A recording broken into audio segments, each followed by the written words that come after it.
M23 yatangaje ko igiye gukuraho Perezida Tshisekedi igashyiraho uwitwa Colonel Nangaa.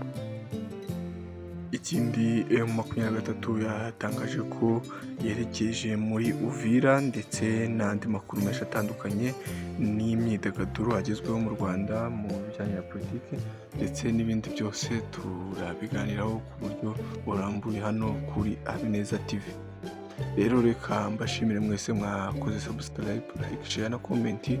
Reka mbifuriza umunsi mwiza wa gatanu mutagatifu cyangwa se abizihiza wa gatanu wera n'abatabizihiza namwe mukomeze kugira ibihe byiza. Reka rero dutangire ikiganiro cyacu ku buryo burambuye. Mbahaye ikaze rero ku buryo burambuye, njye ndi Abu Dhabi. Reka duhere ku nkuru ivuga ko Tshisekedi agomba kuva ku butegetsi akayobora Colonel Nangaa. Ibi byatangajwe na M23, yagize ati Tshisekedi tugomba kumukuraho. Abenshi mwifuza ko dufata Kivu zombi ubundi tukagarukira aho. Nibyo rwose ndabumva, ariko tugomba guherekeza Colonel Nangaa tukamusiga ku butegetsi ubundi tukigarukira Minembwe na Masisi. Niko M23 yatangaje, aho yabwiraga abantu ko abifuza ko ifata Kivu zombi yarangiza ikarekeraho, ariko bo bahakanye bavuga ko bifuza gufata igihugu cyose bagakuraho Perezida Tshisekedi bagashyiraho Colonel Nangaa, hanyuma bo bakisubirira muri Minembwe na Masisi. Ikindi rero M23 yatangaje ko yerekeje Uvira, ariho igiye gufata naho ikahongera ku duce imaze igihe yarafashe.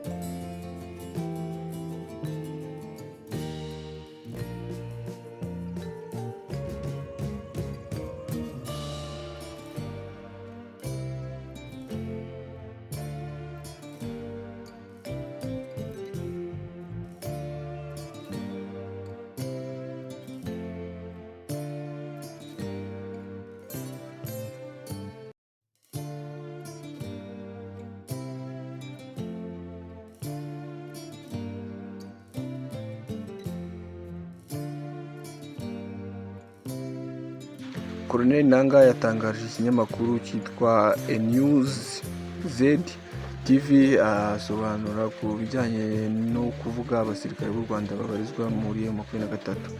There is no Rwandans in our force, said Colonel Nangaa. Yavuze ko nta musirikare w'umunyarwanda uri muri AFC Congo during any exclusive interview with NAZ.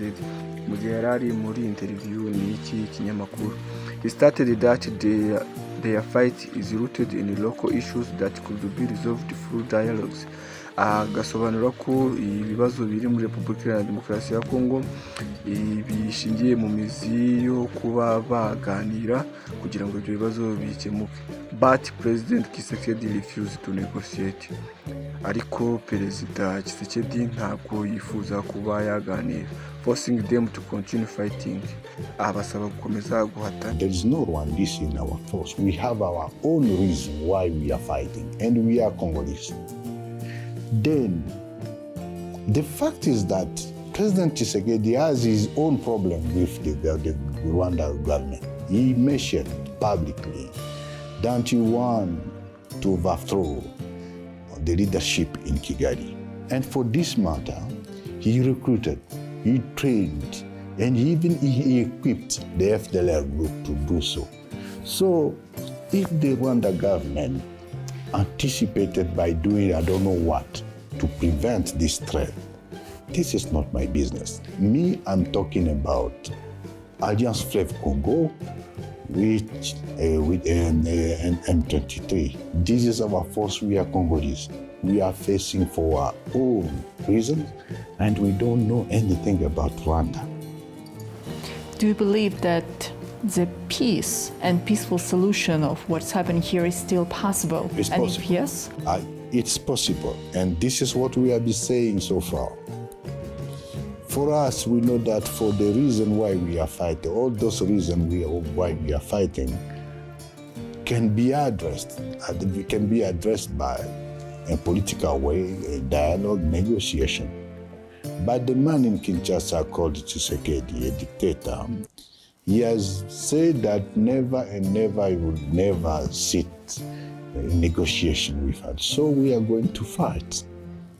Corneille Nangaa kandi yatangaje ko Perezida Tshisekedi yagiye mu ruhame avuga ko agiye gukuraho ubuyobozi bwa Perezida Paul Kagame. Ati yahaye imyitozo umutwe wa FDLR abaha n'ibikoresho byo gukuraho ubutegetsi mu Rwanda. Ati Tshisekedi kuvuga ko dukorana na leta ya Kigali ni urwitwazo. AFCM 23 dufite icyo turwanira. Akomeje avuga ko Tshisekedi yivugiye ko atazaganira na AFCM 23 ubwo igisigaye ni ukumukuraho mu nzira y'intambara. Tshisekedi amahoro yo we ntabwo ayashaka. Ibi nibyo Corneille Nangaa yatangaje kuri Perezida wa Repubulika ya Demokarasi ya Kongo Felix Antoine Tshisekedi. Naho wahoze ari Perezida wa Repubulika ya Demokarasi ya Kongo ashobora kugenda mu bwisanzure aho ashaka hose muri Kongo, yasanze igihugu cyashenywe n'amakimbirane yo mu nda aragihuza mu buryo bukomeye. Uyu munsi ibintu byose byongeye gutangira guhera kubanza urakaza neza mu rugo rwawe. Ibi ni M23 yakiraga wahoze ari Perezida wa Repubulika ya Demokarasi ya Kongo Joseph Kabila, aho bamubwiye ngo ikaze mu rugo rwawe.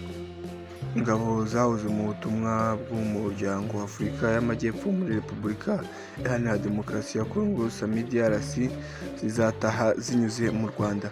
Amakuru yizewe agera kuri Habineza TV ahamya ko SADC iherutse gusaba u Rwanda ko rwaha izi ngabo inzira nyuma y'aho ubutumwa bwazo buhagaritswe tariki ya 13 Werurwe mu mwaka wa 2025.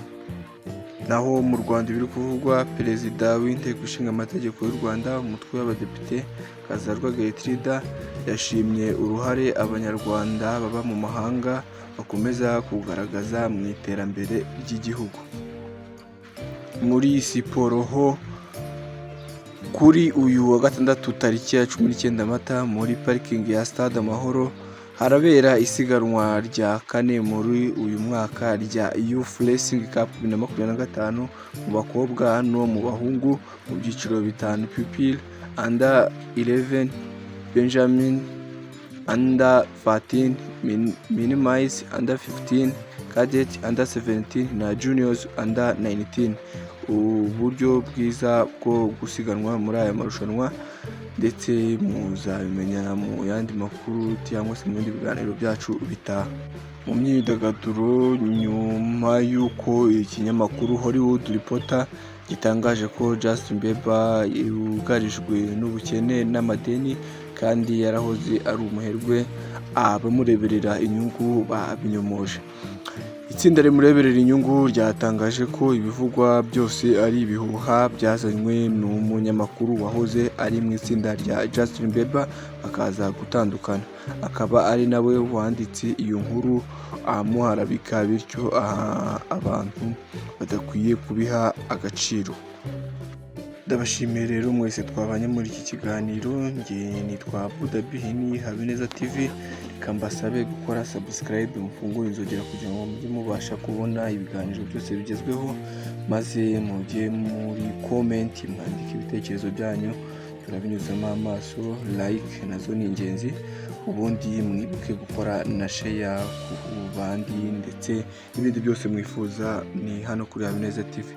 Ku bijyanye rero nuko tujya tuvuga ngo Habineza TV Home of News with Happiness, murajya muri short video kuri Habineza TV urebemo happiness, harimo funny videos zisekeje za gufasha mu bihe waba ubabaye cyangwa se utemerewe neza cyangwa ushaka kuruhuka. Ndabashimiye rero mwese mwabanye na Habineza TV, njye ndi Abu Dhabi, ndabashimiye, Imana ibahe imigisha.